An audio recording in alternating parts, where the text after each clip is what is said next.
Sadhguru, nowadays we see a lot of young people are in relationships. So a public display of affection, PDA, is quite common and popular among the young generation. And it's very normal for all of us to, hug our friends or kiss our partners openly in front of others.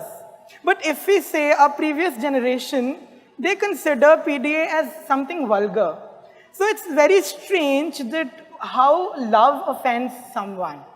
So my question is that whose outlook do you support? Is it the young generation or your own generation?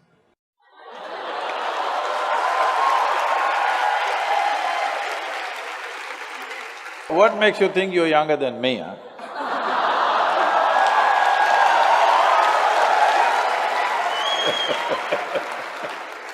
No, I don't agree that you're younger than me. So, there are many aspects to this question. You said today young people have relationships.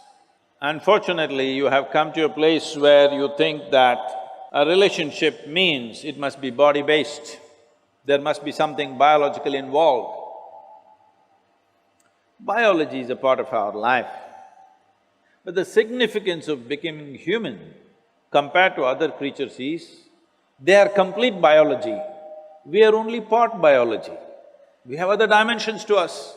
We have an intelligence, we have an emotion, we have a consciousness which is of another dimension. Biology is only one part of us. If an earthworm says, I have a relationship and both of them tangle each other, I understand.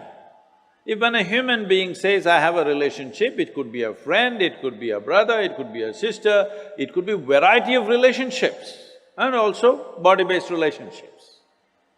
So this thing about using the word relationship only with biological stuff is essentially because somewhere unknowingly, maybe because of internet, you gotten enslaved to America. It all started in United States. Relationship means it has to be opposite sex or something sexual. Why can't you hold relationships of other kind? Hello? Are we not capable, I'm asking? Can't we have very intimate, profound relationships with people without fondling their bodies, I'm asking? Possible or no? Yes. Biology is not the most prominent aspect of being human. It is there.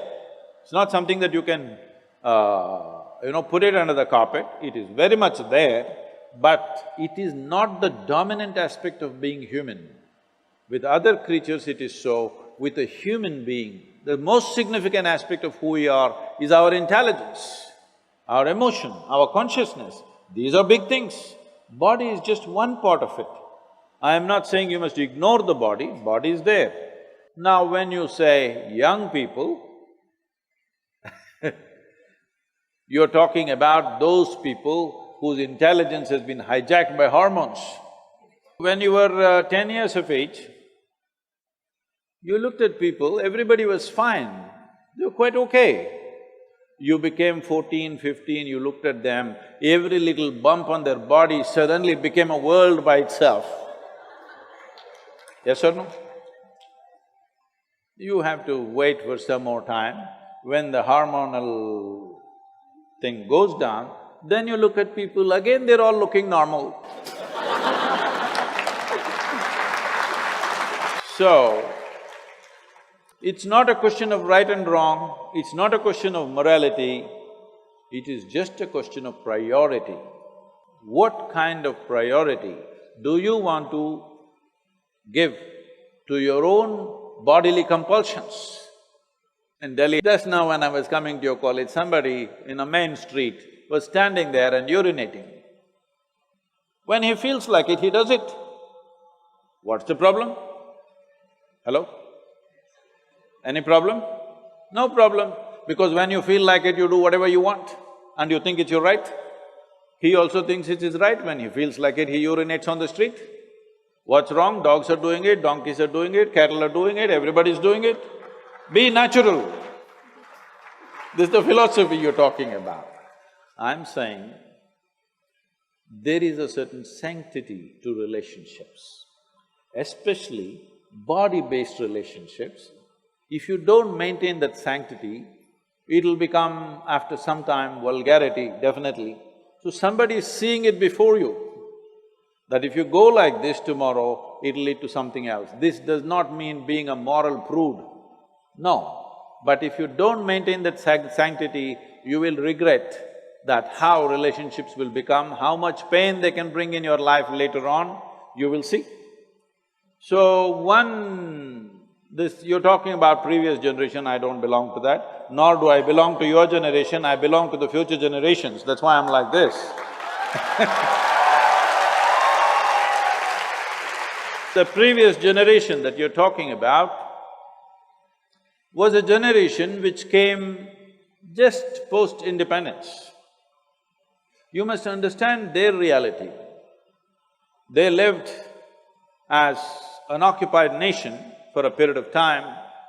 Some of them fought, others slinked around. Whichever way, their ideas of morality essentially was of their masters. It is British prudery that they carried within themselves. Their idea of being right is that they must be in a straitjacket all the time. You don't have to go by that, nor do you have to do something stupid in reaction to that. You must conduct your life sensibly. You must conduct your life in such a way that this will work for you for your entire life in some sense. You do something wacky today and there may be a payment tomorrow. So, why don't you think it through? What is the best thing to do? How much of what to do? Isn't it? How much of what should I do? How much of body? How much of intelligence? How much of emotion? How much of consciousness? In your life you must decide which should dominate your life. Accordingly you conduct it, it's fine. Somebody doesn't like it, they need not see it.